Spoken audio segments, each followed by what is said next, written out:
My mental health journey has been up and down for years. For the first 18 years of my life, I never had an issue with mental health, and to be honest, I didn't understand or empathize with people who had issues. My mental health was always in a good spot.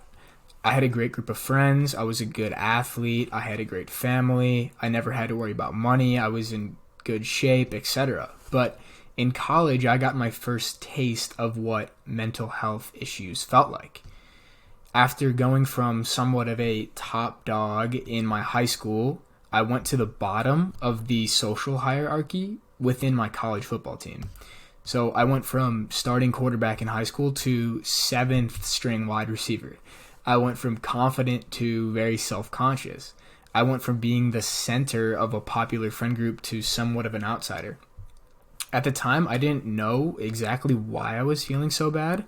All that I knew was that I'd left the naivety and innocence of high school and was unprepared mentally and emotionally for the transition to college, as most kids are. Later, I learned why I was feeling low compared to how I felt in high school after reading Jordan Peterson's 12 Rules for Life. The first rule in the book is stand up straight with your shoulders back, and it explains how confidence, self-image, vitality, physical health, and mental health are all influenced by your place in the social hierarchy. Human beings are social creatures. When an animal or a human being is at the top of a social hierarchy, their body language is upright and open, their confidence is high, and people treat them accordingly. On the other hand, when one is near the bottom of a hierarchy, their body language compresses, their confidence lowers, and they're treated worse by other members of that social group. In a month, I'd gone from the top of a social hierarchy in high school to the bottom in college, and I was suffering the consequences. Throughout those first 2 years of college, I battled with things like social anxiety, self-worth issues, binge eating, and escapism into weed, food, and video games. And while I wouldn't say I was full-on depressed, nor was I ever clinically diagnosed with any problem, I believe mental health, just like physical health or intelligence, exists on a spectrum.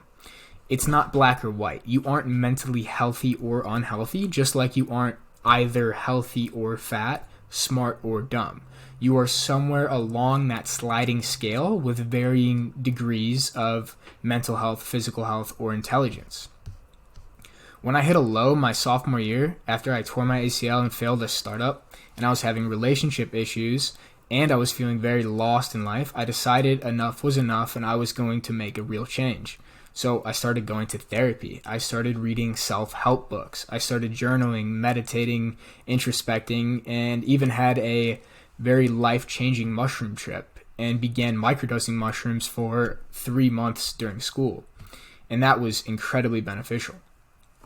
Since that low point about 24 months ago, I've been on a personal development journey and mental health journey that led me to quitting football, backpacking Europe, joining the creator economy, leaving college, and then traveling across the world. So if I didn't go through these mental health issues, I would not be writing this newsletter, and for that I'm grateful. But what I've realized is mental health is not a problem you fix once and then never think about for the rest of your life. It's a long journey of growth, decay, introspection, realignment, and inner work. Today I'm in a significantly better spot than I was 2 years ago, but I still deal with the lows occasionally, as all people do. In the past few weeks, I've slipped back into some early stages of falling off the path or some early warning signs of slipping up, despite by all external metrics of success in the creator economy, which I'll touch on a little bit later. So I'm recording this video to self-reflect and offer guidance to other creators on how to navigate life and the creator economy while keeping their mental health in check. So here's the thing. Social media is often detrimental to mental health, but creators rely on social media for their business. After being in the creator economy for over a year now, I see the top creators struggling with the same problems of burnout, overwhelm, self-destruction, limiting beliefs, and self-worth issues despite by all external measures of success having made it. I know creators making hundreds of thousands of dollars who struggle with burnout. I know fitness coaches that struggle with binge eating and body image issues. I know psychology accounts who struggle with their own mental health issues. The life of a creator can be extremely overwhelming and stressful. There's no security or steady paycheck like a typical job. There are thousands of people reading and judging your every post. There are hundreds of people judging you at all times and criticizing your every move. If you aren't monitoring and keeping tabs on your mental health, you're at risk of having issues. So throughout the rest of this video, I want to talk about strategies I use and that I'm working on using to help you and myself navigate this online creator economy from a place of good mental health. So I hope some of these principles help you. They definitely help me. And it's a great reminder to just stay on the path and avoid falling off track. So here are 8 ways to navigate social media as a creator while maintaining solid mental health. So the first one is the fundamentals. I won't go too in depth with each of these because it's common knowledge why these things are crucial for mental health. And if you aren't sure of why one of them are, it's a Google search or a ChatGPT prompt away. But some of the fundamentals you really want to keep in check to build that firm foundation is sunlight, sleep, having constructive hobbies, daily exercise, daily movement, social connection, avoiding processed foods, etc. And like I said, these are common knowledge, so I'm not going to waste your time giving you an elaborate explanation about each. So let's get into some more specific mental health issues that tend to come up within the creator economy. Number 2, stick to your intentions. Nothing destroys self-confidence and self-image more than not following through on your word. Most people shoot themselves in the foot here. They set intentions that are unrealistic and unsustainable. They burn out and don't follow through, and then they feel depressed and lose that self-confidence. And I've been here a million times. I've always tended to oscillate between extremes. Either I'm all on or I'm all off. This led to holding myself to unrealistically high standards like 5-mile, 10-mile runs in the snow at 5 a.m. or else I felt like a fraud, inevitably burning out of that and then feeling like absolute shit because I broke my promise to myself. So here's the reframe that's helping me self-correct this pattern even though I'm still working through it. The reframe is start small. Instead of saying you're going to meditate for 30 minutes every morning, do 20 minutes of journaling, and take a cold shower, start with goals that would almost be impossible to fail at. So meditate for 1 minute, journal 1 sentence, turn the knob cold in the shower for 5 seconds. And the same idea can be used for your creative work. I've seen it in myself and countless other creators where they set too ambitious of intentions and schedules, they don't follow through, they burn out, and then they end up on the verge of quitting or quitting. This creator game is a long game. If you're playing it right, you're going to be in it for life. And with that in mind, you want to start small and build from a firm foundation. So start really small. Write 1 tweet a day. Send 1 DM a day. Write 1 newsletter a week. Once you get over that initial friction of taking a habit from 0 to 1, you can then build on top of your firm foundation and heighten self-confidence. When setting any new intention, it should almost seem too easy. But that's just your ego talking. If you want to build self-confidence and avoid feeling depressed or low from not sticking to your word, start small and you save yourself years of ups and downs. Then you build your habits up to the point each week as your self-confidence builds. And eventually you get to the point where the huge intentions you wanted to set at the beginning now seem easy, as you're operating from a place of self-confidence and unwavering self-belief. So start small. Number 3 is detach your self-worth from social media. When you begin to tie your happiness and your self-image to external metrics, like a follower number, a like count, or an engagement metric, you're playing a very, very dangerous game. By feeling happy or excited when you see a nice comment, you get a few new followers, you go viral, you're subtly giving these things power, the power to dictate your emotional state. And by giving the good things power, you simultaneously give the bad things power even if you don't realize it. If you experience happiness from a good result, you must experience sadness from a bad one. You cannot have one without the other. Good cannot exist without bad. And you're going to have a lot of up and downs in terms of follower growth, engagement, income, and virality as a creator, so it's best to detach from these external metrics as much as possible. Marcus Aurelius said, if you are distressed by anything external, the pain is not due to the thing itself, but your estimate of it. You become upset and depressed in this creator game when you attach your self-worth and happiness to these externals. It's a very tricky game to navigate, but it's helpful to be aware of it so you can navigate it from a place of more calm, peace, and equanimity. Remind yourself this: you are not your social media account. You are not your follower count. You are not your engagement metrics. Detach your self-worth from social media. It's just a tool you use to enhance your life, build a business, and gain your freedom, but it is not you. Number 4 is monitor your dopamine. So this point builds off the last one of detaching your self-worth from social media. The dopamine hits from new followers, dozens of likes, and viral posts are actually quite dangerous. They recalibrate your sensitivity to reward and make it harder to do hard things because you know you could get a quick hit of dopamine and feeling good from checking notifications. So this point is especially relevant for me in the past month or so. It's the core reason I'm writing this post. So in the past month or so, I've gained around 2,000 followers. I've had 10-ish posts go viral. I've had 500 creators sign up to join my free performance course, which is in the link in the description below. I've even signed a new gig working at Cortex with Dan Coe, Justin Scott, and Joey Justice. And as a result of all these external metrics of success, my dopamine levels have been fucked.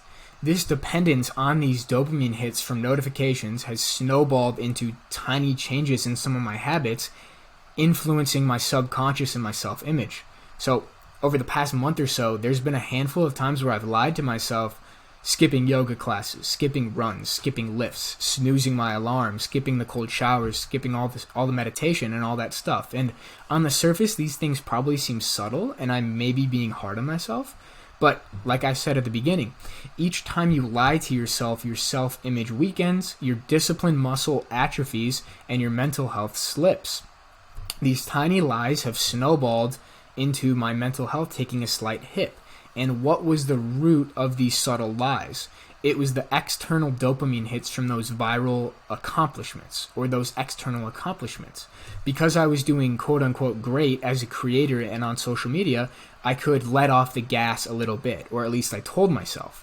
I was getting external results, so I let up on that internal self-discipline. But yet again, I'm reminded that basing your actions on external results is a dangerous game that always ends in self-pity, self-deception, and self-destruction.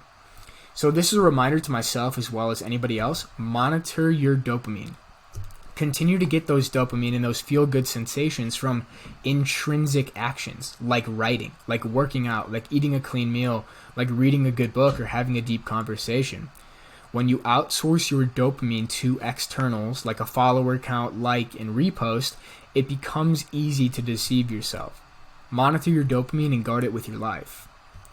Number 5 is schedule in time to detox and detach. So I got this idea from Kieran Drew. He has a protocol called Slow Sundays, where he takes Sundays off of social media each week. I've been following it for the past few weeks, using Sundays to recover my body, recharge my mind, and spend time with friends and family. And it's been a great way to detach and get off the non-stop, hectic treadmill of social media. But you don't need to wait until Sunday to detox. You can detox each day. So some ideas for how you can implement intentional detachment or detoxes into your days are turning all your devices on airplane mode after 8 p.m., batching notifications and replies into 1 or 2 hour blocks. Set a rule that after dinner you don't use social media. Have an alarm that goes off that signals to power down your work for the night. Don't check social media when you're out with friends, at the gym, or at a coffee shop. Incorporating detachment into your routine is crucial for detaching your self-worth and mental health from social media. Number 6, learn to say no. This is something I've realized is very, very important for me right now. Over the past month or so, my default answer to everything had been yes. Podcasts, spaces, calls, group chats, engagement groups, etc. And at the time I wrote this, a couple weeks ago, I did 3 spaces, 4 podcasts, and had 15 calls, and tried to respond to every message and reply every day. And I burnt out a little bit. This is a recipe for disaster. By the time Thursday night rolled around, I was absolutely wiped. And it's because I'd been saying yes to everybody else, but I hadn't been giving myself the time and space I needed to recharge, stay aligned, and stay healthy. Because I've been catering to everybody else's wishes, I've been neglecting running, journaling, meditating, and all that stuff. All those things that are vital for mental health. So my solution is changing that default answer to no. So unless something is a no-brainer, 100% fuck yes opportunity, like joining Cortex or doing a podcast with somebody like Greg Lunt, my default answer has to be no.